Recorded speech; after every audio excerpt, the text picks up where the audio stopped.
Então você abriu aí Atos capítulo 8, vamos dar uma olhadinha aqui.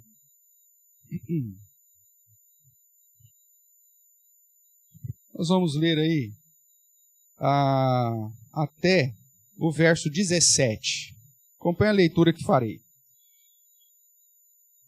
E Saulo consentia na sua morte. Assim começa o capítulo 8, porque fazendo já a conexão com o 7, lembrando que na Bíblia não tem capítulos e nem versículos. Isso foi colocado posteriormente para facilitar. Então o texto de Atos ele é um registro na sequência. Então Estevão, que era um diácono, havia sido martirizado. Saulo ainda, né, estava presente, ele era o pivô dessa perseguição aos cristãos e consentia, portanto, na morte de Estevão. Naquele dia, ou seja, no dia que Estevão foi martirizado, levantou-se grande perseguição contra a igreja em Jerusalém. Todos, exceto os apóstolos, foram dispersos pelas regiões da Judéia e Samaria. Alguns homens piedosos sepultaram Estevão e fizeram grande pranto sobre ele. Saulo, porém, assolava a igreja, entrando pelas casas e arrastando homens e mulheres, encarcerava-os no cárcere, ou encerrava-os no cárcere. Entre mentes, os que foram dispersos iam por toda parte pregando a palavra. Filipe, descendo à cidade de Samaria, anunciava-lhes a Cristo.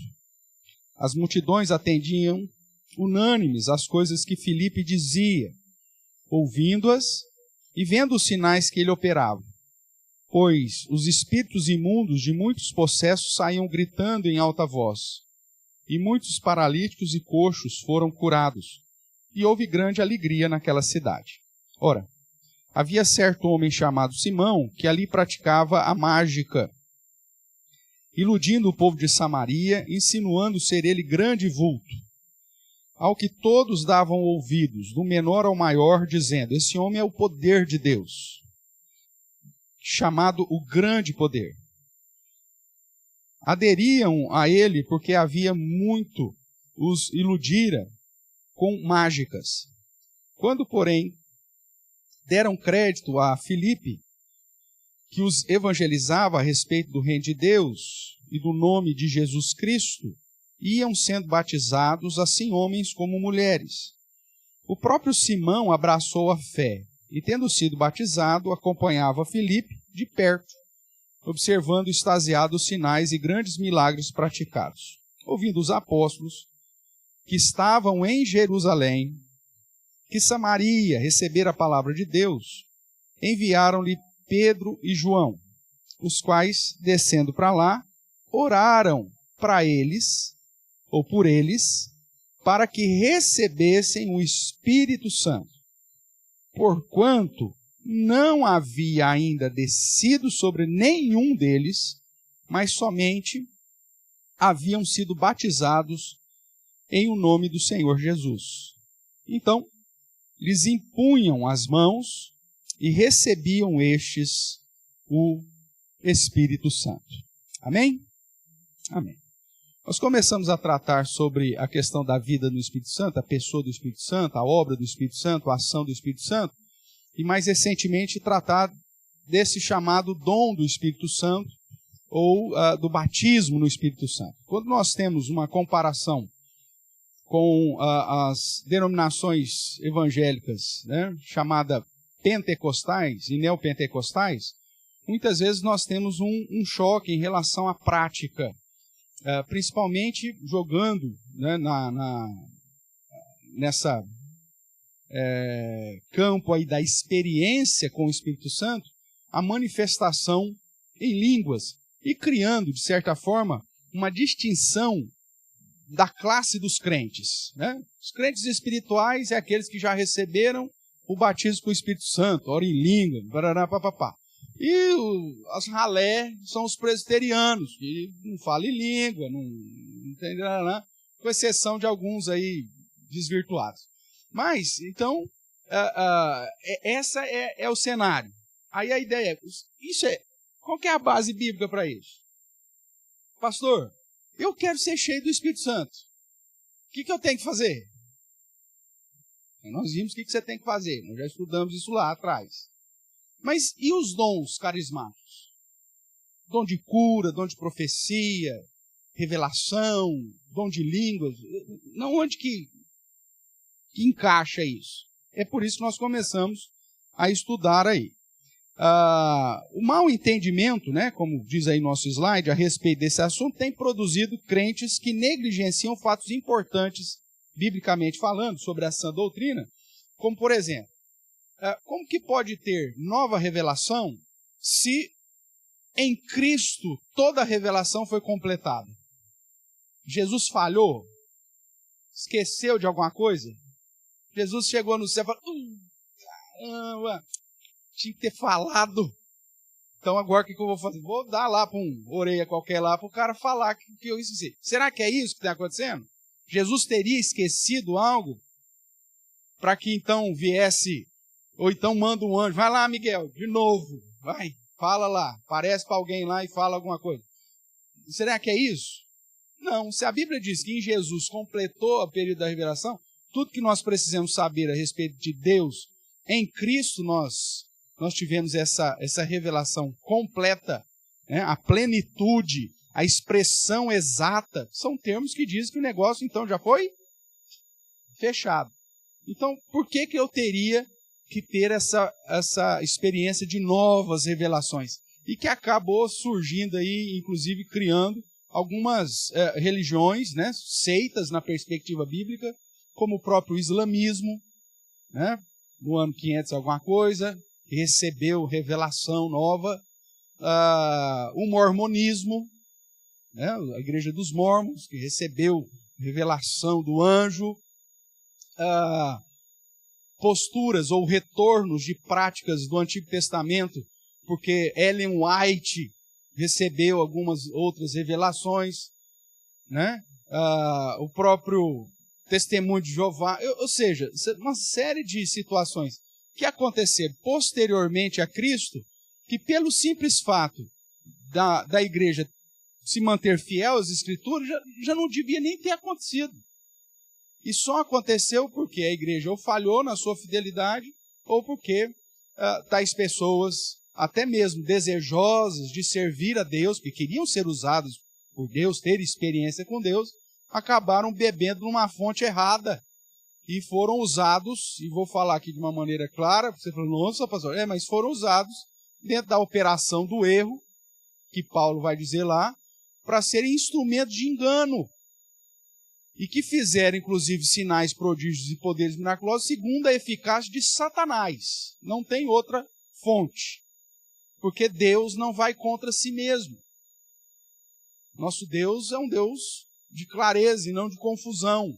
Ele não traria uma revelação para você, dizendo, só Jesus é o Salvador. E aí traria uma revelação para outro, não, se você fizer boas obras, você vai para o céu. Deus não faria esse conflito. Então nós temos que crer que dentro da revelação em Cristo Jesus, nós temos aquilo que a gente precisa e que tudo que veio depois de Cristo, né, no sentido de novas revelações, só por isso já deveriam ser anátema, como diz Paulo, né? Rejeitada, maldito, colocado de lado. Tudo bem?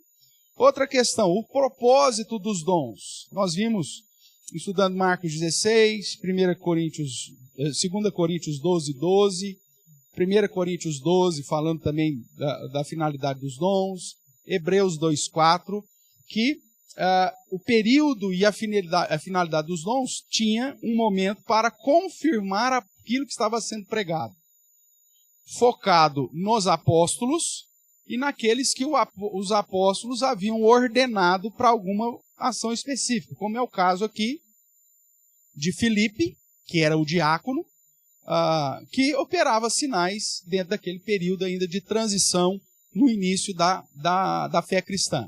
Sempre houveram esses períodos de transição. Quando você pega lá para Moisés, você tem Moisés e Josué, usando sinais para confirmar aquilo que estava sendo pregado. Depois você tem um desvio da igreja, Deus levanta Elias e Eliseu. sinais para confirmar aquilo que estava sendo anunciado.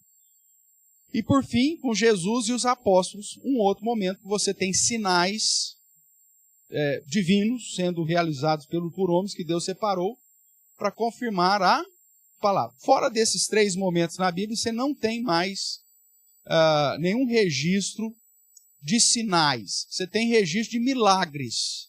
Deus agindo no meio do seu povo, Deus fazendo a obra, mas de pessoas que tinham um dom da cura, ao ponto da sombra passar e as pessoas serem curadas, ao ponto da pessoa tocar a mão ou pegar uma toalha que ele usou e as pessoas serem curadas, isso é uma característica de um período específico de sinais para se confirmar aquilo que está sendo anunciado ou pregado. Então sempre foi assim. E o verdadeiro papel do Espírito Santo. Então nós, cientes disso, nós chegamos aqui na seguinte realidade, que para os pentecostais, o batismo com o Espírito Santo, como eles chamam, é sempre uma experiência posterior à conversão. Então eles defendem que a experiência do batismo com o Espírito Santo é diferente, sempre posterior à conversão. E usa como texto base Atos 8. Porque se você observar, o que acontece em Atos 8? Filipe vai lá, prega o evangelho, eles creem em Cristo, recebem o batismo que Jesus instituiu, por isso o batismo em nome de Jesus, e só depois, quando os apóstolos vêm, impõem as mãos sobre eles, é que eles começam a receber quem? O Espírito Santo. O que nós lemos aí, de um modo especial, a partir do verso 16. O 15, na verdade. Os quais, descendo para lá, oraram por eles para que recebessem o Espírito Santo. E aí Lucas, que é o escritor aqui de Atos, vai declarar, porque não havia ainda descido sobre nenhum deles, mas somente haviam sido batizados em o nome do Senhor Jesus. Então, no caso os apóstolos, lhes impunham as mãos e recebiam estes o Espírito Santo. Então, na visão pentecostal, o batismo com o Espírito Santo é sempre subsequente. Você se converte, fica aí um tempo aí, né, como um crente meia boca, e aí depois da sua conversão, em algum momento, aí você vai receber o batismo com o Espírito Santo. Aí eles falam, então, mas se é subsequente, quando que eu vou receber? Aí é fruto da sua busca. Você precisa buscar. Né? Procurem uma agenda, uma igreja que tem lá uma faixa na igreja lá, fala, sexta-feira que vem, dia do Espírito Santo. Aí você vai lá, busca e vai estar lá. É essa a perspectiva pentecostal. Tá? Então você tem que buscar. Se o pastor não pôs no cronograma da igreja daquele ano nenhum culto para encher o Espírito Santo, você procura outro lugar. É fruto da sua busca. Tá? E, por fim, característica que você recebeu o Espírito Santo é a manifestação do dom de línguas. Então, essa é a base confessional da igreja pentecostal. Será que é isso que a Bíblia diz, realmente? Então, vamos lá. Nós já estudamos aí Marcos 16, eu vou passando aqui os slides. Já estudamos Atos 2, e aí nós quebramos aqui um princípio, que Atos 2 demonstra que a descida do Espírito Santo não foi fruto da busca dos apóstolos. Eles estavam reunidos, nós vimos que não estavam nem orando, quando de repente, caiu sobre eles aquela manifestação e eles ficaram cheios do Espírito Santo. Então, segundo Atos 2, não é fruto da busca.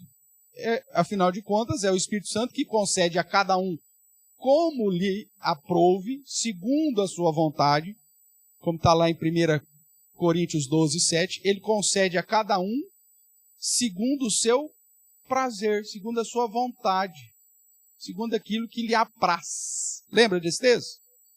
Então, os dons, irmãos, não são assim uma prateleira com os 25 27, 32 ou 35 dons, dependendo daquilo que você considera dom, está lá. Aí você fala assim, deixa eu ver o que eu quero. Não é isso.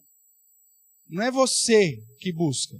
Ah, pastor, mas lá diz que procurai com zelo os melhores dons. Nós já vamos estudar isso aí mais para frente, mas o verso final lá de 1 Coríntios 12 não pode confrontar com os versos iniciais, que diz que é o Espírito que concede a cada um segundo o seu propósito, visando um fim proveitoso e como lhe apraz. Não é você que vai chegar lá e escolher. Agora, daqueles dons que ele te deu, e às vezes ele te deu um punhado, de acordo com cada situação que você estiver vivendo no contexto ministerial, aí você vai procurar com zelo os dons que você tem, que é mais adequado para ser aplicado naquele determinado momento. Simples assim. Agora, não é que você escolhe, porque quem dá o dom é o Espírito. Lá em 1 Coríntios 12 ainda vai dizer que a um ele deu dom de conhecimento, a outro ele deu dom de sabedoria, a outro ele deu dom de línguas, a outro ele deu dom de interpretação de línguas, a outro deu dom de cura. Ou seja, dom é dado conforme o aprazimento do Espírito. Se porventura todo mundo tem que ter dom de línguas, isso é dom? Não, passa a ser característica, que é o exemplo da virtudes. Todo cristão tem que ter amor, fé e esperança. As chamadas virtudes teologais, que Paulo fala, o amor jamais acaba, né? Aí ele vai dizer, do amor, da fé e da esperança, sendo o amor desses maior, inclusive. Lembra disso lá em 1 Coríntios 13? Amor não é dom. Apesar do infeliz lá que trabalhou na Sociedade Bíblica do Brasil ter colocado isso como título. Ele errou, porque o título que colocou está errado. O amor, o dom supremo. Virou até música. Errado. Porque se amor é dom, aí eu falo assim, eu não recebi. É o Espírito Santo que dá. E eu não recebi. Por isso que eu sou casca grossa assim. Eu não recebi. E é por isso que eu não amo ninguém. Eu não tenho o dom do amor. Olha o perigo que você cria simplesmente porque alguém, né, que se achou iluminado, resolveu pôr o título da perícope de o amor é o dom supremo. Amor não é dom. Amor é virtude característica de todo cristão. Porque se fosse dom, você poderia chegar assim, falar assim, Jesus fala, ame a Deus acima de todas as coisas, ao próximo como a ti mesmo. E ame o teu inimigo. Aí você fala, mas eu não recebi o dom do amor. Como que eu vou amar? Não é dom. É virtude. Então, amor, fé e esperança são características cristãs. Todo cristão tem que ter. Agora, dom de línguas é dom. Se é uma característica para todo mundo que recebeu o Espírito Santo, então deixa de ser dom. Só aqui você já começa a ver alguns erros nessa prática. Não é fruto de busca e não é para todo mundo, porque se fosse para todo mundo, então deixaria de ser dom. Tudo bem? Vamos caminhar mais um pouco aqui. Aí nós, entrando aqui no 8, nós vemos que, segundo os pentecostais, quais são as principais características? Só repetindo.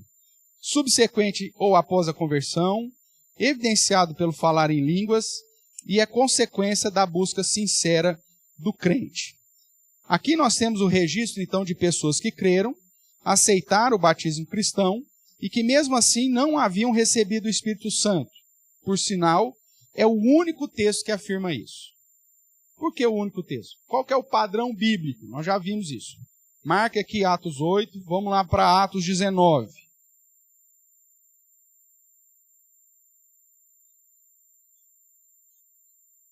Depois nós vamos estudar com mais vagar também Atos 19, mas já mencionando aí um pouquinho. Aconteceu que estando Apolo em Corinto, Apolo é uma figura importante, porque é um grande expositor da palavra. O capítulo 18 vai dizer isso, né? que ele era... Dá uma olhadinha no verso 24 e 25 aí, do capítulo 18. Nesse meio tempo chegou a Éfeso um judeu natural de Alexandria, chamado como? Olha que coisa engraçada. O cara era judeu, mas porque ele era natural de Alexandria, ele tinha um nome grego. Tá? Apolo. Característica de Apolo: homem eloquente e poderoso nas escrituras. O cara tinha um conhecimento bíblico e tinha uma oratória fantástica. Eloquente. Tá? Era ele instruído no caminho do Senhor, sendo fervoroso de espírito, falava e ensinava com precisão a respeito de quem?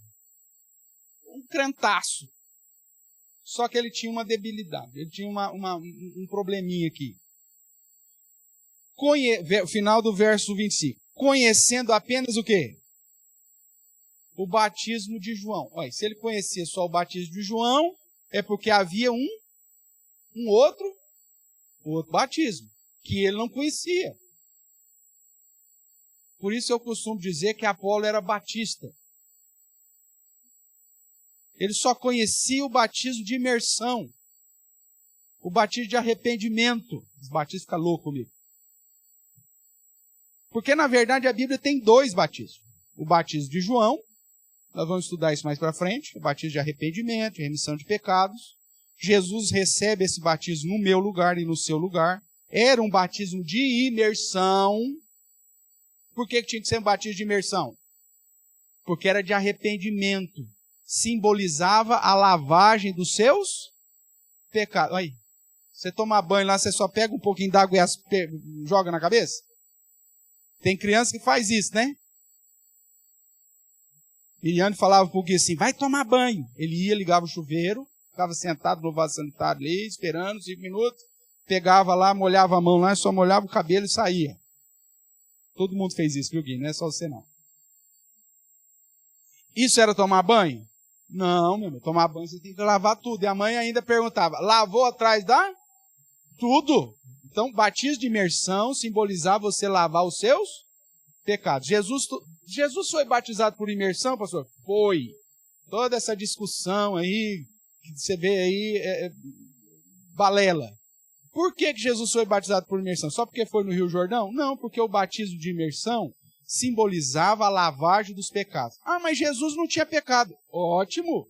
Por isso que Jesus disse, João, eu sei, você tem razão, João, eu não preciso ser batizado, mas me batiza para cumprir a justiça. Eu sou o representante do Everton, aquele miserável. Para ele não ter que batizar de imersão, eu vou fazer por ele. E aí Jesus, como meu representante, foi lá e recebeu um batismo de remissão de pecados, de lavagem de pecado, de arrependimento, mesmo não tendo nenhum pecado. Ele fez isso no meu lugar. Esse é o batismo de João. Apolo só conhecia o batismo só o de imersão. Ele não conhecia. Aí o que aconteceu? Ele, pois, começando a falar ousadamente na sinagoga, porque ele era judeu, então ele tinha acesso à sinagoga, ouvindo, porém, Priscila e Áquila, um casal preciosíssimos do primeiro século, fantástico, crentes, judeus, tomaram consigo quem? Apolo, e com mais exatidão, lhes expuseram o caminho de Deus. Olha, o que eles precisavam ensinar para Apolo? Qual que era a única debilidade de Apolo? Se ele era eloquente, poderoso nas Escrituras, falava com precisão a respeito de Jesus. Qual era a única área que Apolo não tinha com exatidão o conhecimento pleno? Qual? O batismo. E aí Priscila e Áquila, já os primeiros presbiterianos, né, com mais exatidão, falou, não, Apolo, o batismo de João é batismo de João. Imersão, lavagem de pecados, Jesus já fez isso por nós, mas depois Jesus instituiu um outro. E aí há uma discussão teológica se é realmente em nome do Pai, do Filho e do Espírito Santo, porque é só Mateus que fala sobre isso, ou se é o batismo em nome de Jesus, como a maioria das vezes é registrado aqui em Atos, mas a ideia é que toda vez que fala batismo em nome de Jesus, é uma referência ao que Jesus instituiu. Então, muito provavelmente em nome do Pai, do Filho e do Espírito Santo. Então, esse que Jesus instituiu tem outro significado, que é a aliança, é a inserção na aliança, é o batismo que substituiu a circuncisão, Apolo. Parará, papapá. Tudo bem? Então, com mais exatidão, o único assunto que faltava expor para Apolo era sobre o batismo. Ótimo. Veja que Apolo chegou na onde? Veja lá no verso 24. Nesse meio tempo chegou em quem? Aonde? Em Éfeso. Guarda essa cidade aqui, esse lugar que é importante. Então, verso 27. Querendo ele percorrer a Caia, animaram-no os irmãos e escreveram aos discípulos para recebê-lo. Tendo chegado, auxiliou muito aqueles que, mediante a graça, haviam crido. Sempre, né? A nossa fé é mediante a graça. Porque com grande poder convencia publicamente os judeus, provando, por meio das Escrituras, que o Messias, que o ungido, que o Cristo é quem? É Jesus. Homem fantástico. Tá? E aí, capítulo 19. Aconteceu que este Apolo, já indo para a região de Corinto, Paulo, tendo passado pelas regiões mais altas, chegou na onde? Quem que tinha passado por Éfeso? Apolo. E foi lá que ele então recebeu a instrução e depois seguiu. Mas quando ele chegou lá em Apolo, ele estava pregando o batismo de Jesus? Não, ele só conhecia o batismo de João. Aí o que acontece? Então Paulo depois chega em Éfeso. Apolo já tinha passado. O que aconteceu? Tendo passado as regiões mais altas, chegou a Éfeso. E achando ali quem? Alguns discípulos. E aí Paulo perguntou-lhes, recebestes porventura o Espírito Santo no momento em que vocês creram? Ou seja, quando crestes? O que eles responderam? Oi, que história é essa? Ao que lhe responderam, pelo contrário, nós nem mesmo ouvimos que existe o Espírito Santo. Talvez mais uma debilidade aqui de Apolo.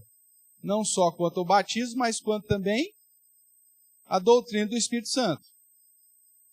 Tá? Que é algo que depois, provavelmente, ele deve ser instruído de novo. E aí Paulo, no verso 3, diz assim, então Paulo perguntou, em que, pois, fostes batizados? Porque o batismo é que determinava o tipo de ensinamento que você recebeu. O que eles responderam? No batismo de João. No batismo de João. Mais uma vez mostrando que o batismo de João é diferente do batismo de Jesus. Aí que Paulo falou assim, não, tá tudo certo. Vocês receberam o batismo de imersão aí, o batismo de João? Tá tudo certo. Foi isso que Paulo falou? O que Paulo fala? Paulo diz assim, verso 4, João realizou o batismo de arrependimento, dizendo para que o povo cresça naquele que vinha depois dele, a saber, em Jesus. Ou seja, Paulo aqui, dessa forma resumida de Lucas, pregou o evangelho para esses caras aqui, que aparentemente eram discípulos, mas que só tinham recebido o batismo de João. Verso 5. Eles, tendo ouvido isto, o que aconteceu? Foram batizados no nome do Senhor Jesus. Se o batismo de imersão de João Batista fosse o mesmo batismo de Jesus, Paulo teria batizado essa turma de novo? Não, é lógico que não. O batismo de João Batista, que era de imersão, porque era remissão de pecados, arrependimento, foi aplicado, era um momento ainda de transição, então foi aplicado ainda muito tempo, Mas depois que a igreja, com os registros dos evangelhos, entendeu que Jesus havia recebido esse batismo de imersão no nosso lugar, a igreja parou de aplicá-lo.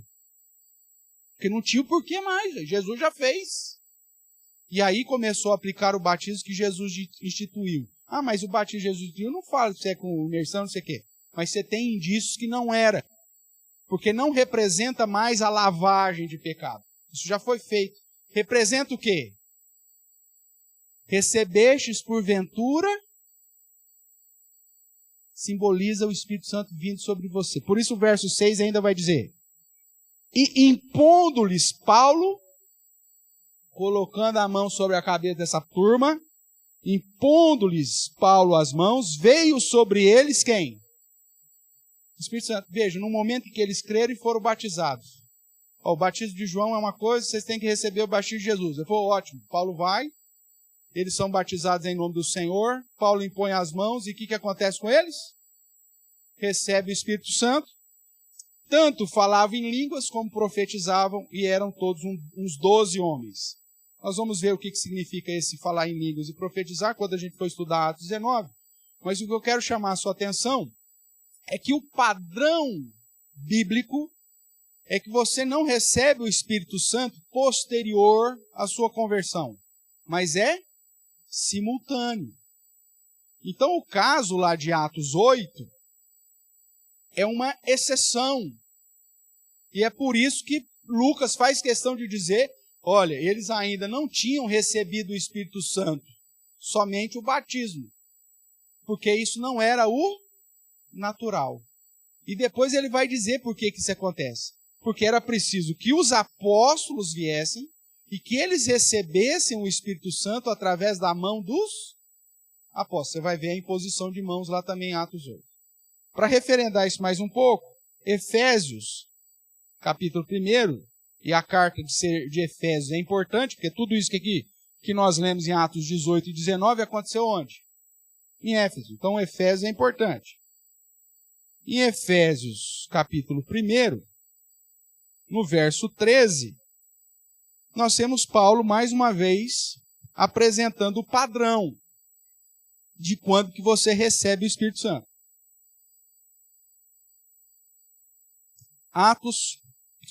Efésios 1:13. Que ele está falando de todos os benefícios recebidos em Cristo, e lá no verso 13 ele diz, em quem também vós, depois que o quê? Ouvistes a palavra da verdade, o evangelho da vossa salvação, tendo nele o quê? Também crido, então você ouviu e creu. Porque você ouviu o evangelho e creu, o que aconteceu? Fostes selados, marcados. Com quem?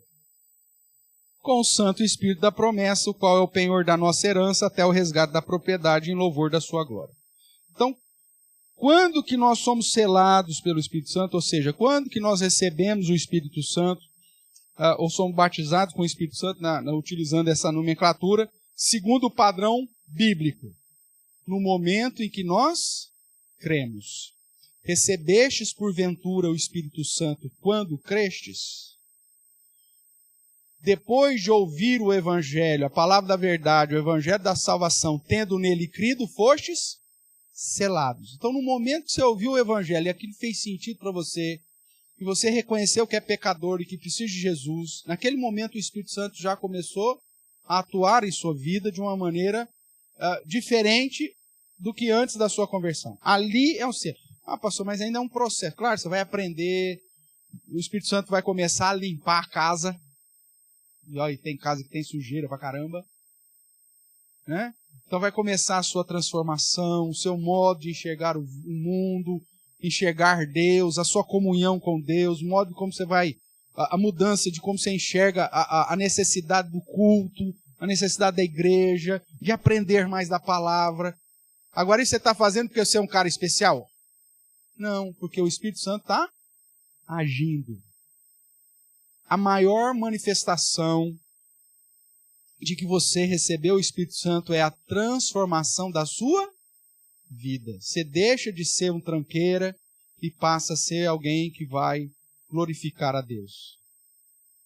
A vida com o Espírito Santo, como nós já falamos, está muito mais relacionada àquilo que você é e àquilo que você faz. A mudança na sua vida do que uma experiência de cair, ficar babando no chão, ou de ficar grudado na parede, ou de, sei lá, eu começar a falar abobrinha sem ninguém saber do que você está falando. É muito mais que isso. É transformação de vida. Tudo bem? Então voltemos aqui para Atos 8.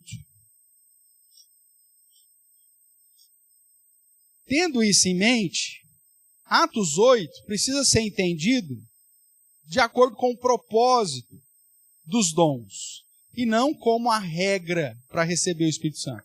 O fato deles só terem recebido o Espírito Santo posterior à conversão é colocado por Lucas como sendo um negócio estranho. E aí ele vai tentar explicar por que isso aconteceu. Então veja ainda, olhando aqui para toda a perícope, algumas características. Primeiro, os apóstolos estavam aonde? Os apóstolos estavam em Samaria? Não. Apóstolos estavam em Jerusalém. Houve uma perseguição. Todos os cristãos fogem de Jerusalém por conta dessa perseguição. E só fica em Jerusalém quem? Os apóstolos. O sinal, ou as características principais para confirmar que a autoridade da igreja estava sobre os apóstolos, tinha sido dada a eles, como nós estudamos lá em Marcos 16. Eles que não estavam crendo, que depois passaram a crer, e aí Jesus, esses sinais vão acompanhá-los. Então, a autoridade da docência da igreja estava nas mãos dos apóstolos. Quem havia descido para Samaria, por conta da perseguição, foi o diácono Filipe. Nós já provamos isso também em outro momento, aí, quando vimos lá em Atos 6, a instituição dos apóstolos, tem um nome lá, Filipe. Esse Filipe de Atos 8 não é o apóstolo, porque todos os apóstolos ficaram em Jerusalém. Filipe, o diácono, desce, prega o evangelho, não só Filipe, mas a Bíblia diz que todos os cristãos saíram e começaram a pregar o evangelho. Veja aí o que diz o verso 4. Entre mentes, os que foram dispersos iam por toda parte pregando o quê? A palavra de Deus. Veja que essa perseguição aqui foi uma bênção. Pastor, como assim uma bênção? Mataram Estevão. Olha, foi para o céu, que bom. Estava previsto. Perseguição para o crente não é problema, irmãos. É problema para o meia boca, porque aí o cara fica num desespero, não sabe se ele vai, se ele não para onde que ele vai, aí é um temor terrível. Mas para o crente verdadeiro, a perseguição não é problema. E inclusive Deus permite a perseguição, fazendo um link lá com o Apocalipse, né? O evangelho sai vencendo para vencer, e aí, consequência, a perseguição vem. E aí, no caso aqui, a perseguição foi uma bênção, porque desde Atos 1:8, o que Jesus disse para os discípulos? E recebereis poder ao descer sobre vós o Espírito Santo, e sereis minhas testemunhas somente em Jerusalém. Foi isso que foi dito? Não. Partindo de Jerusalém, indo até os confins. Jerusalém, Samaria, Judéia, até os confins. Lembra disso? Ou Judéia, Samaria, até os confins. O que os apóstolos fizeram? Foram? Não. Ficaram em Jerusalém. E todo mundo que se convertia ficava na onde? Jerusalém. Olha que coisa gostosa. É Jerusalém, os apóstolos, perseverando na doutrina dos apóstolos, na comunhão, no partir do pão, nas orações, diariamente no templo. Agora com a junta diaconal, dando cesta básica para todo mundo. Olha que coisa maravilhosa. Por que nós vamos ficar preocupados com o mundo? Aí Deus fala assim, meu amigo. Mais um exemplo de que Atos 2 é a Babel inversa, né? Porque outra característica lá, ele confunde as línguas e espalha todo mundo, porque o propósito de Deus era que o homem sujeitasse e dominasse toda a terra. Aí em Atos 2 você vê ele trazendo uma língua só, tanto que o dom de línguas é isso, reunindo as nações, mas não para ficar junto, mas ao mesmo tempo continuar alcançando todas as próprias nações. Só que o povo tinha ficado em Jerusalém. Aí vem a perseguição e todo mundo some de Jerusalém e começa a fazer aquilo que Deus tinha falado para eles fazer desde o início. Serem testemunhas em todos os lugares, não só em Jerusalém. Então esse povo saiu para pregar o evangelho. Filipe, o diácono, também. Só que como o diácono, ele vai e opera sinais. O povo de Samaria se converte, é batizado, só que não recebe o Espírito. É isso que vai dizer o verso 15. Porque eles ainda, verso 16, somente haviam sido batizados em nome do Senhor. O início do verso 16, porquanto não havia ainda descido sobre nenhum deles, mas somente haviam sido batizados em nome do Senhor Jesus. O verso 16 é a tentativa de mostrar que isso não é o padrão, estava diferente. E aí o verso 17 vai dizer que debaixo do fato dos apóstolos, que segundo o verso 14, a comissão, apostólica de Pedro e João, só 2 foram. Quando eles impuseram as mãos sobre os samaritanos que já haviam sido convertidos e batizados, o que aconteceu? Verso 17. Então lhes impunham as mãos e recebiam estes o Espírito Santo. Detalhe, você não tem registro de manifestação de nenhum dom específico aqui. Fala que eles falaram em línguas? Não.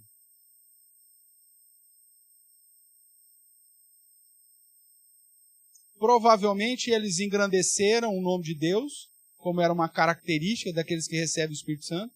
A gente ainda vê isso, Quando a gente converte, fala, nossa, Deus é maravilhoso, Louvado seja Deus, me alcançou, Ele me perdoou. A gente não faz isso?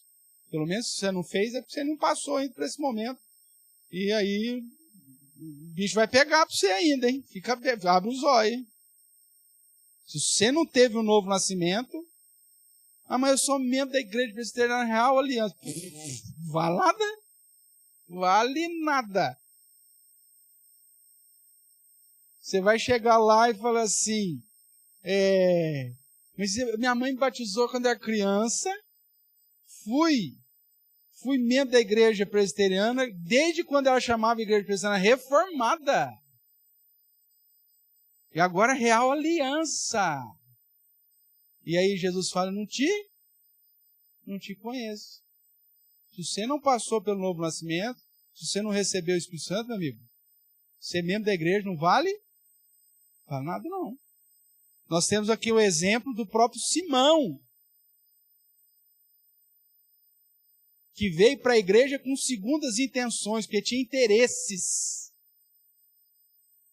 Abraçou a fé, foi até batizado esse Simão miserável aqui. Mas ele queria a glória para si. Ele estava acostumado com isso, ele era chamado o grande poder. E o povo ainda dizia, esse homem é o poder de Deus. Cuidado dessas igrejas que falam assim, aqui o poder de Deus, hein? Os entendedores entenderão. Então, aqui o poder de Deus está. Ninguém detém o poder de Deus. Então, igreja que tem marketing aí, que aqui os milagres, lembra lá de Tessalonicenses, operação do erro.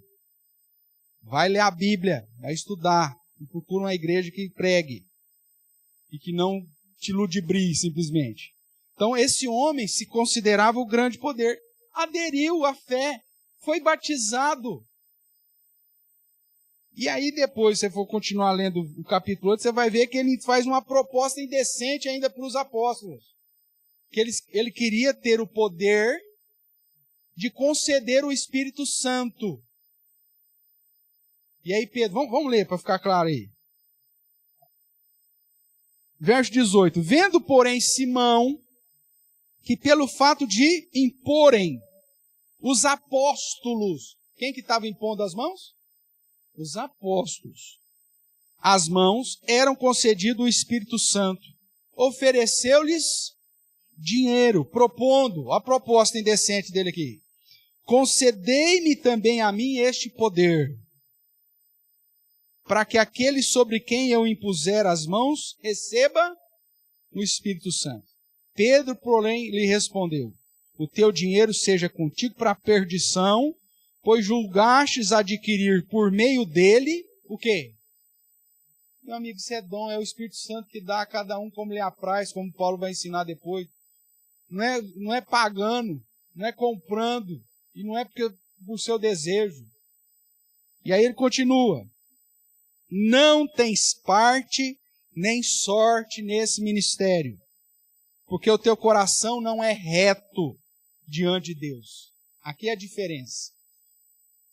Um crente que se diz crente, foi batizado, mas não tem o Espírito Santo, ele faz parte da instituição, mas o coração dele não é reto diante de Deus. Ele está aqui por algum motivo, ele está aqui porque ele está esperando algum benefício. Talvez. Ele está esperando alguma coisa, mas não pelo real motivo, que foi a ação do próprio Deus na vida dele. Vamos lá, Bono.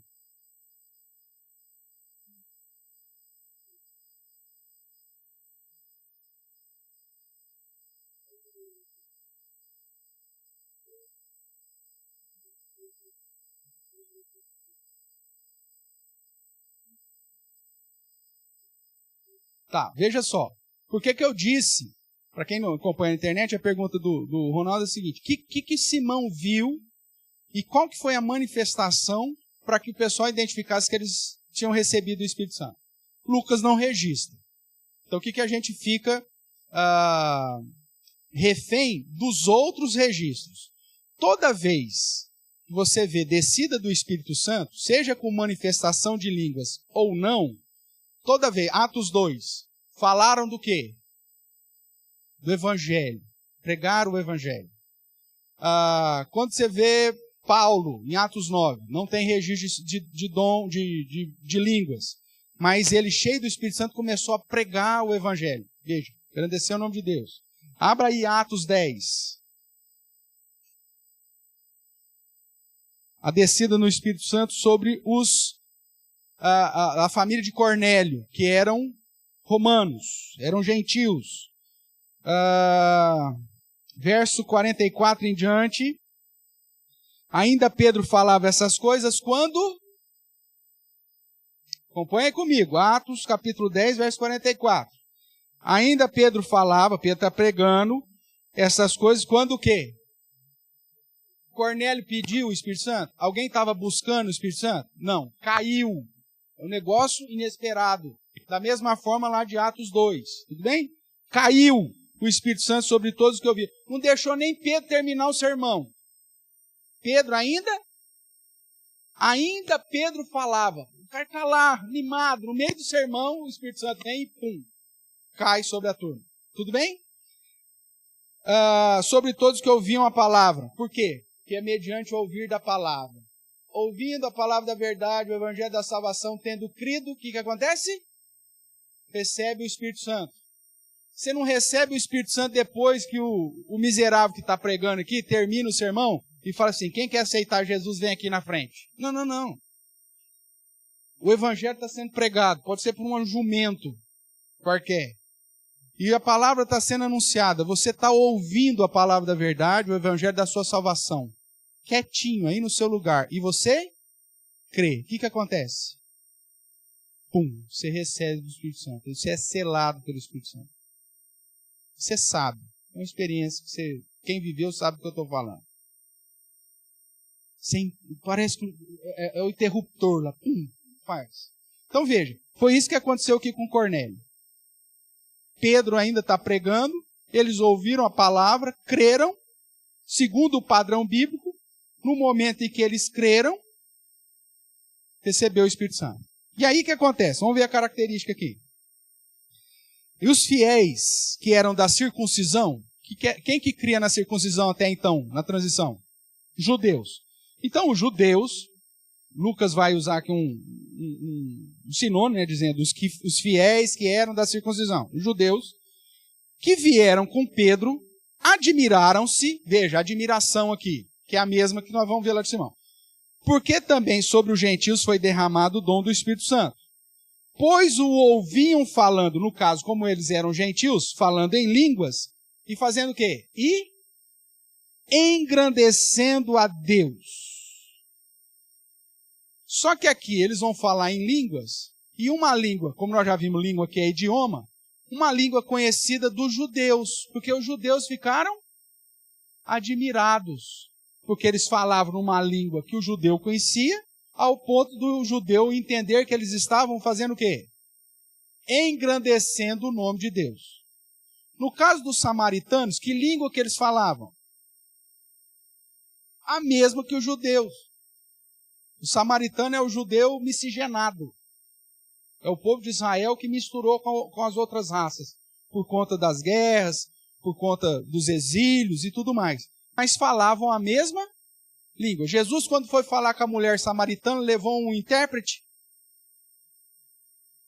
Os discípulos, quando viram Jesus conversando com a mulher samaritana e com o pessoal lá daquela aldeia que ele visitou, o pessoal ficou admirado. Nossa, olha, Jesus fala samaritanês. Ficaram admirados disso? Não, porque eles falavam a mesma língua. Por isso que não tem manifestação de línguas na Samaria. Mas a admiração, muito provavelmente, baseada em Atos 2, Atos 9, Atos 10, é que eles, como que eles manifestavam então o Espírito Santo? Se eram gentios, gente de outra língua, recebiam o dom de línguas, que é o caso de Atos 10 e Atos 19, para engrandecer o nome de Deus.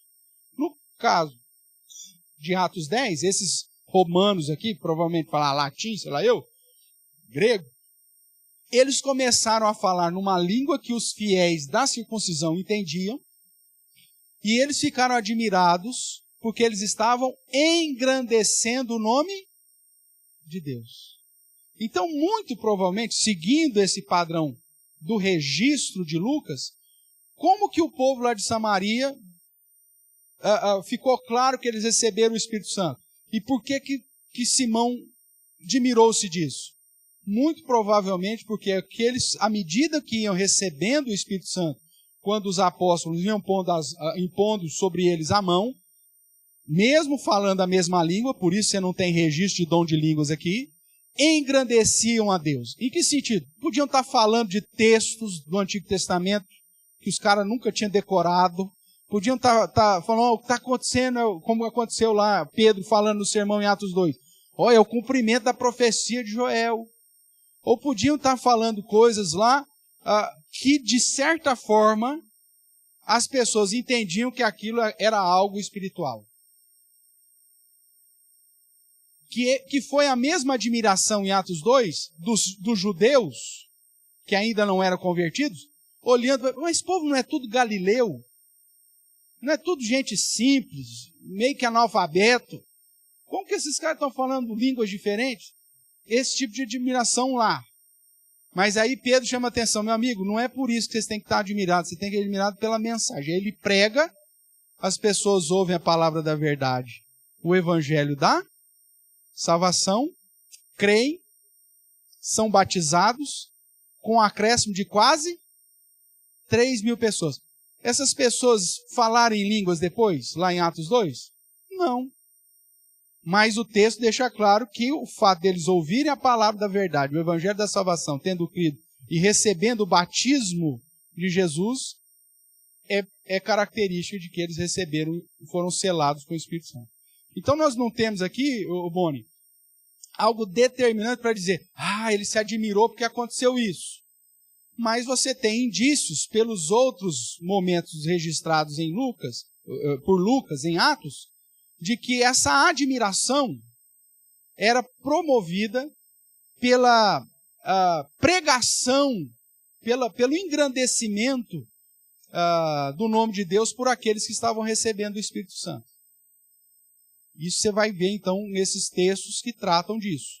O mesmo Atos 19 que nós vemos, que é outro exemplo de gentios, por isso falavam em línguas, diz lá que falavam em língua e profetizavam. Esse profetizar é no sentido de pregar, não é no sentido de trazer uma revelação nova, mas é no sentido de pregar, de anunciar o evangelho.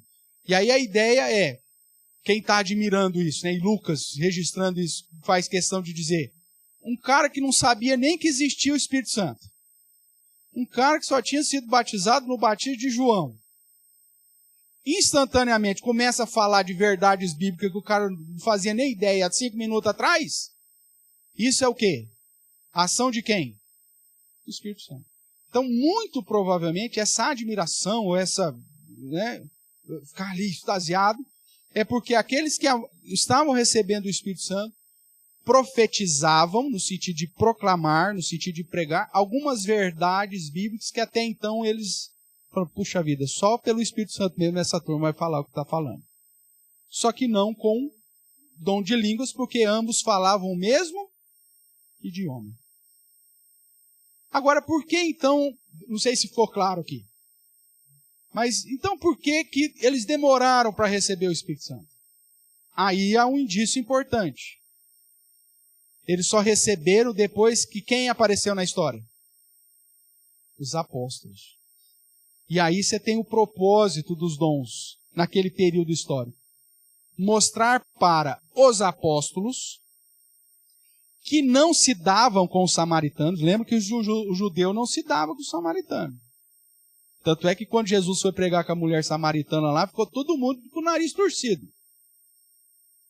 Mas o que ele está falando com essa mulher aí, samaritana ainda? Lembra da história? Ficou todo mundo com o nariz torcido. Considerava os samaritanos impuros. E aí agora, de repente, o evangelho chega até eles. Qual que é o grande diferencial? Mostrar para o apóstolo judeu que Deus estava agregando à igreja quem? Os samaritanos, né? Que era considerado goi também, gentil. E depois Atos 10, os romanos, e aí depois Atos 19, os demais gentios, mostrando que Deus estava agregando na igreja não só judeus convertidos a Cristo, mas representantes de todos os povos, línguas, tribos e raças. Então, por que eles não tinham recebido o Espírito Santo ainda? Porque precisava deixar claro para os apóstolos que Deus estava agregando esse povo na igreja. É aquilo que Paulo vai dizer depois, dos ramos das oliveiras bravas sendo enxertado na oliveira santa, que Deus plantou desde os patriarcas. Só que, ao mesmo tempo, é importante para os gentios entender que a autoridade da igreja estava sobre os apóstolos. Ah, não está sobre os diáconos? Não. Estava sobre os apóstolos. Por isso, então, só depois que os apóstolos chegam, é que há, então, essa manifestação da recebida do Espírito Santo pelos samaritanos. Mostrando para os apóstolos que Deus estava aceitando na igreja aquela turma, e mostrando para os gentios que a autoridade da docência da igreja estava sobre os apóstolos. Vamos reforçar isso aqui um pouco mais. Atos 10, você está em Atos 10 ainda comigo?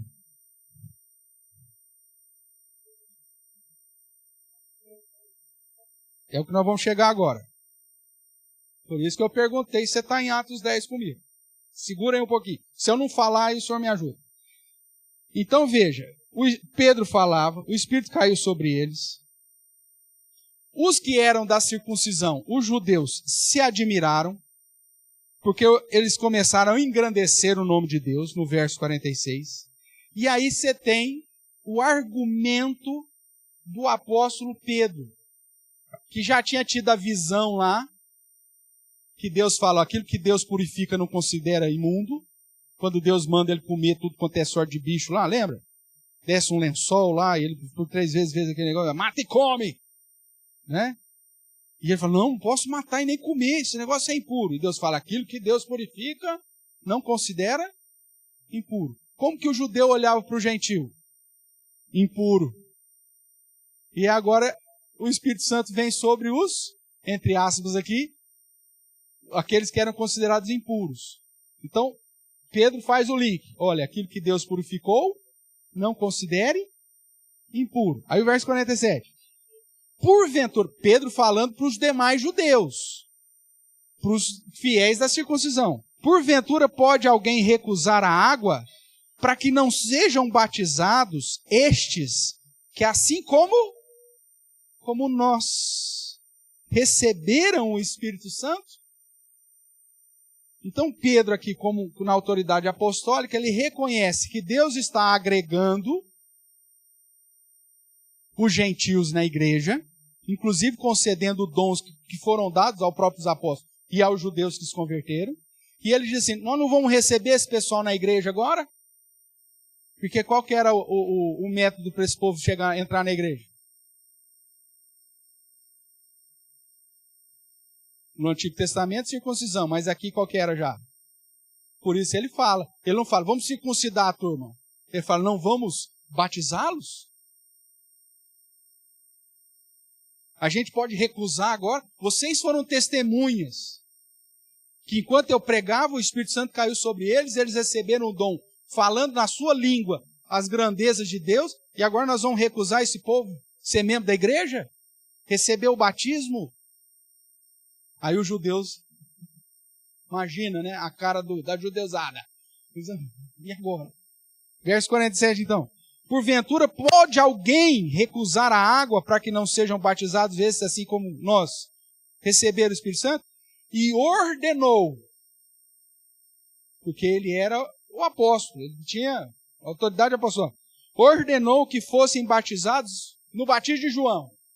Não, claro que não. E ordenou que foram batizados em nome de Jesus, ou seja, no batismo de Jesus Cristo. Então, lhe pediram que permanecesse com eles alguns dias. Então, eles ficaram ali ensinando um pouquinho mais aquela turma, a família de Cornélio. Mas, se não é o que o senhor ia chamar a atenção, a ideia é que, sob a autoridade apostólica de Pedro, os gentios receberam o Espírito Santo e entenderam que faziam parte da mesma igreja por ação do batismo e imposição do próprio apóstolo Pedro. Batismo em nome do Senhor Jesus. Veja que aqui quebra aquele princípio que é fruto da busca, porque Cornélio e a família não estavam buscando, eles só estavam ouvindo a pregação de Pedro. Ninguém estava buscando nada. E quebra também a ideia de que está atrelada ao impor das mãos dos apóstolos, que é o que acontece em Atos 8, justamente porque é uma ação que vem dos céus. É uma ação de Deus. Só que em Atos 8 foi importante a vinda dos apóstolos para que quebrasse aquele muro de separação, Paulo vai falar isso, né? O muro de separação que havia entre judeus e gentios. Mostrando para os gentios que a autoridade da igreja está na mão dos apóstolos e mostrando para os apóstolos que Deus estava agora agregando à igreja não só judeus, mas como Jesus disse para Nicodemos, Deus amou o mundo, ou seja, representantes de todas as nações. Seu Dimas, para ele Dimas.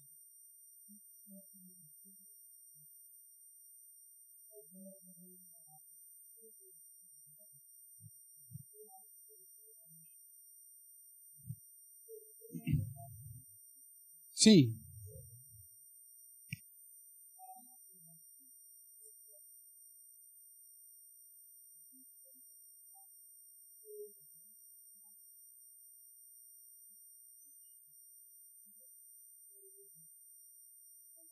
Sim. É um indício. Para quem está acompanhando na internet, o presbítero Gino está falando do batismo e sobre da questão da aspersão. Nós vamos ver que a promessa da aspersão está lá na profecia, né? Aspergireis sobre vós água pura, recebereis meu espírito e tal. Tem lá.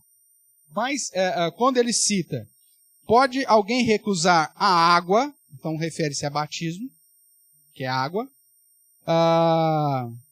para que não sejam batizados estes que, assim como nós receberam o Espírito Santo?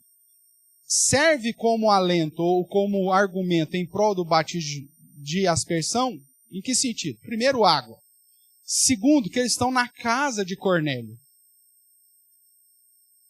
pregando para toda a família. Como acontece também depois Paulo pregando para o carcereiro e todos da sua casa. Alguém tem rio em casa? Se tem, me convida, que eu adoro pescar. Pastor, vem na minha casa. Agora, cuidado, que a ponte quebrou, não dá para ir para o quarto de hóspede. O senhor vai ter que dormir na sala. Existe isso? Alguma casa que tem rio? Não tem. Então, serve, como o diz, na questão de argumento em prol da imposição de mãos, então da aspersão, porque era uma profecia desde o Antigo Testamento, que Deus faria isso, e purificaria o povo aspergindo água pura sobre eles, e pelo contexto em que foi realizado o batismo. Era na casa de Cornélio. Atos 16, na casa do carcereiro. Você não tem rio, né? Mas Cornélio era rico, porque ele era, não sei o que, tinha uma piscinona lá. Se tivesse, teria sido registrado isso. E se fosse por imersão, é uma conta que ninguém consegue fazer até hoje, como que você batiza quase 3.000 pessoas num único dia, numa cidade que não tem rio, que é Jerusalém, que tem 2 tanquezinhos só, o tanque de Siloé e o tanque de Beté, só 2 tanques, e distante um do outro. Como que você batiza por mês? Não, nem pit stop de Fórmula 1 faria isso. Imagina, um tanque só. Aí você fica lá, outro, faz uma conta simples, pega quantas horas tem o dia, quantos minutos, divide aí por quase 3.000, você vai ver qual que é o tempo que eles teriam para batizar. É impossível que tenha sido por imersão. Tá? Essa discussão, a gente não vai estudar sobre batismo mais para frente, mas essa discussão ainda sobre batismo de imersão, batismo de João e batismo de Jesus, é um negócio tão simples de ser resolvido, irmãos. Só que é um negócio já de séculos, que obviamente que a igreja que há séculos definiu o batismo por imersão, não vai chegar a falar para você, nós estávamos igual a Apolo. Desculpa aí, hein? Nós brigamos tanto por isso, não precisava. O cara não vai reconhecer. É uma vaidade miserável na teologia desse povo, que eles não vão reconhecer. Então, mantém o batismo por imersão. Mas, biblicamente falando, o batismo de imersão era o batismo de João. Não tem nada a ver com o batismo de Jesus. Então, Atos 10, 47 dá um indício a mais sobre o batismo de aspersão? Dá. Como Atos 16, como Atos 2 e como tantos outros textos. Tem pelo menos 5 textos na Bíblia que falam de batismos relacionados em uma situação que não era uma situação de rio. E, inclusive, alguns que apontam que foi batizado a casa inteira, que aponta, inclusive, para o batismo infantil. Né? Você tem pelo menos 5 famílias que se convertem e que são batizadas a casa inteira. E você pensar que naquele contexto, daquela época, se essas casas não tivessem nenhuma criança, então aí também já é preconceito da sua parte. Né? Então são indícios. Agora, só um adendo da palavrinha aí, eu particularmente, tenho defendido que as pessoas geralmente usam o exemplo lá do ladrão na cruz para dizer, o batismo não é importante, o ladrão na cruz foi salvo sem ser batizado. Não é assim que eles falam? Tá. Quem que era o ladrão da cruz? Um judeu. Naquele momento, qual que era o símbolo da aliança com o judeu? Aquele menino, aos 8 dias de vida, tinha sido o quê? Pronto. Ele não deixou de receber o sinal da aliança.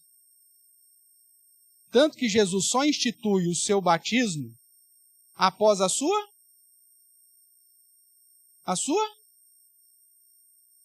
ressurreição. Porque depois de morto ele estava morto, não foi depois de morto, depois que ele ressuscitou, né? Agora ide por todo mundo, que agora não é só para o judeu, ide por todo mundo, batizando-os em nome do Pai, do Filho e do Espírito Santo.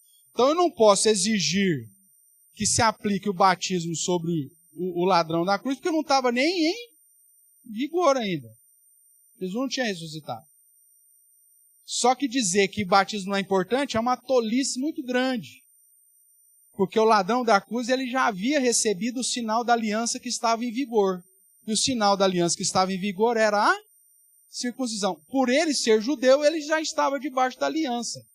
Então, esse argumento de que o ladrão na cruz não foi batizado, cai por terra. Não tem propósito nenhum negócio desse. E tem muita gente que está na igreja há muito tempo, mas você nunca batizou. Não é importante, o ladrão na cruz não foi batizado. Meu amigo, isso é um erro tosco. Porque em todos os textos que você vê conversão e derramamento do Espírito Santo, a sequência, as pessoas recebem o quê? O batismo. São batizadas. Claro, é isso que nós temos. Claro. E aí você fala, mas não estava sendo pregado ali. Ele era judeu, viu a profecia a vida inteira. E mesmo para aqueles que acham que não estava sendo pregado ali, as 7 palavras de Jesus na cruz eram citações bíblicas. E você tem a própria palavra encarnada ali. Então, ele ouviu as palavras que Jesus falava, ele viu o próprio Cristo encarnado, ou seja, a própria verdade estava ali diante dos olhos dele. Ele creu. Tendo crido, o que acontece? Padrão bíblico. Recebe o Espírito Santo. Mas não foi batizado. O momento não exigia ainda o batismo. Mas ele estava dentro da aliança. Então, não despreze o batismo. Agora, o que eu tenho que falar é o seguinte. Tem presbiteriano, misericórdia. Eu conheço um miserável presbiteriano, só que não foi pastoreado por mim. Você está sendo soberbo agora. Não, tem muito pastor ruim, que não ensina. Tem muito pastor ruim que não ensina as questões básicas da fé cristã. E aí gera umas asneiras dentro da igreja presbiteriana. O que aconteceu com esse miserável? Ele não recebeu a instrução correta. E aí o que ele fez? Pediu transferência da igreja presbiteriana para uma igreja que batiza por imersão. Foi batizado por imersão. Depois pediu transferência de volta para a IPB, porque ele sabe que a doutrina da IPB é melhor. E a igreja aceitou. Eu não aceitaria. Ia comprar uma briga dos infernos. Mas eu aceitaria esse cara só se ele fosse batizado de novo por aspersão. Porque é um descaramento. Não sei se aqui tem história assim, não sei. Estou falando de algo que eu vivi fora. Mas como isso é um negócio tão comum, é possível que até tenha história aqui. Isso não cabe para quem conhece a Bíblia. Isso não cabe. Essa eu tomei conhecimento depois. Oficial da IPB. Oficial da IPB. De uma dessas que eu passei por aí. Saiu porque a mulher e a filha queriam ser batizadas por imersão. Aí depois volta e quer continuar sendo oficial da IPB. Amigo, dá um tiro no pé, cara. Uma vergonha para a doutrina da igreja. É só estudar um pouquinho mais. Então, irmãos, não despreze aquilo que a Bíblia ensina. Qual que é o pior mal da igreja cristã dos nossos dias? Todo mundo acha. A Bíblia diz isso. Mas eu acho. Ah, mas eu penso diferente. Ou a Bíblia é a palavra e o ensinamento que ela traz, uma vez que é provado para você o ensinamento, A é A, B é B, e é isso que acontece. Está aqui, provou, obedece. Simples. Toda vez que a Bíblia te apresenta uma verdade, assimile. Ai, mas o meu tataravô, ele foi batizado no rio Tietê. Quer ir lá? Outra asneira de crente. Faz um pacote para ir para Israel. Aí vai lá em Israel. Aí o pastor que vive só de guia turístico lá, chega para você e fala assim, quem quer ser batizado no Rio Jordão? Aí você vai lá e rebatiza no Rio Jordão. Tira foto, posta no Facebook e volta como se fosse mais santo. Você volta mais tonto.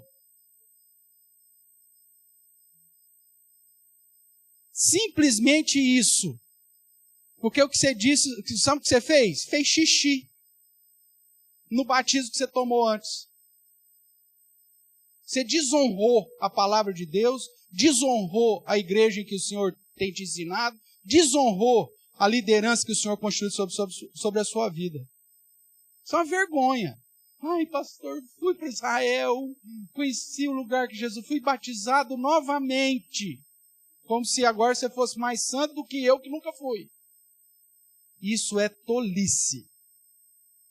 E um desrespeito tremendo com as verdades do Evangelho. Só para concluir, Atos 8, apesar de apontar para o fato de que eles receberam o Espírito Santo posteriormente à conversão, não é o padrão. E que só foi colocado dessa forma para deixar claro para os apóstolos e para os gentios, os samaritanos, que a autoridade da igreja estava sobre os apóstolos e que ao mesmo tempo Deus estava agregando na igreja também os samaritanos e posteriormente as demais nações. Para a gente terminar, que o nosso tempo já foi, vai lá, o Guinaldo.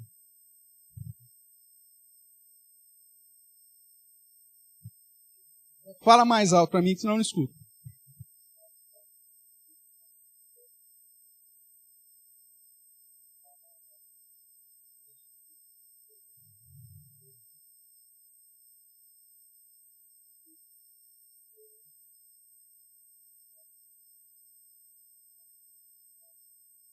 Uhum.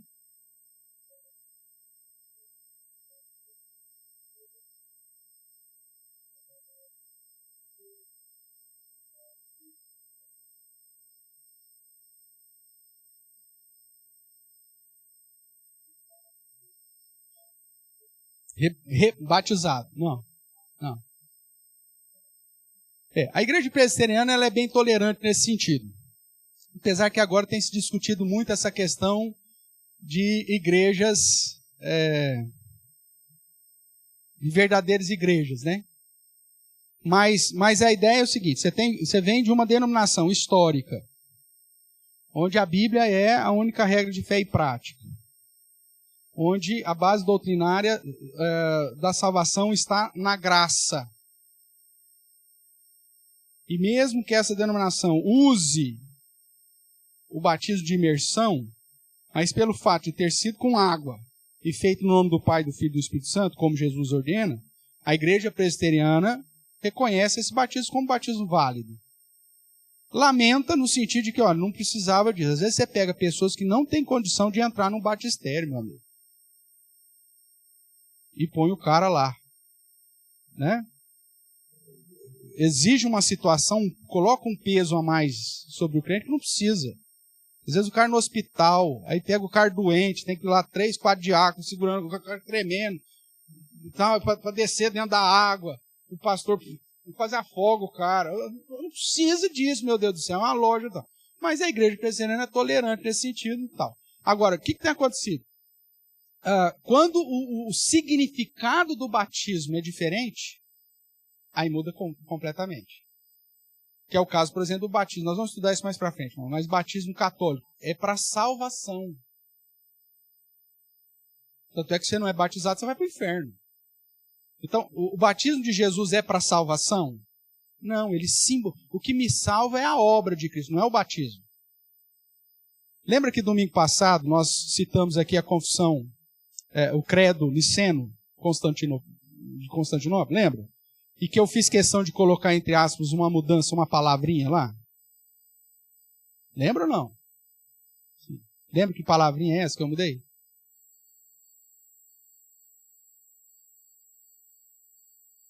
Prefeito Mauro, o vice-presidente do conselho, eu estou entrando com a solicitação, vou tirar 6 meses de férias. Não adianta. Vamos lá, brincadeira, irmãos. Símbolo. Porque no credo estava lá, batismo para remissão, usando aqui Atos, inclusive. Lembra lá, eu estudei contigo sobre a necessidade de uma vírgula? Lembra? Então, a ideia é que o batismo é para remissão de pecados. E o batismo cristão não é para remissão de pecados. Ele simboliza a remissão de pecados que eu já tenho em Cristo. Por isso, nós colocamos a palavra símbolo da remissão de pecados. Mas lá, no contexto do concílio de Nicéia, o entendimento era inicial que o batismo era que redimia. E é por isso que a Igreja Católica perpetua esse negócio. Não é. Você não é salvo porque você foi batizado. Você é salvo porque Jesus morreu na cruz, você se arrependeu e creu nisso. Tudo bem? Então, essa diferença é importante. Quando você pega uma igreja que o batismo, então, é para salvação, ou é fruto do mérito humano, a salvação não é pela graça, então a igreja presbiteriana ela tem rejeitado e fala, rebatiza? Não.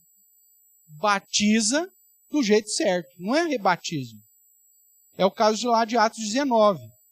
Paulo rebatizou os meninos que haviam recebido o batismo de João Batista? Não. O batismo de João Batista ele recebeu. Pronto, morreu. Tá errado, já foi.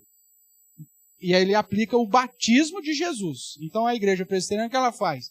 Quando vem católico, vem o pessoal da congregação cristã, vem do mormonismo, do espiritismo, ou seja, qualquer outra testemunho de Jeová, algumas igrejas neopentecostais, então Universal, Mundial, algumas, aí vai mais para a questão da localidade, mas até algumas da Quadrangular nós já estamos questionando.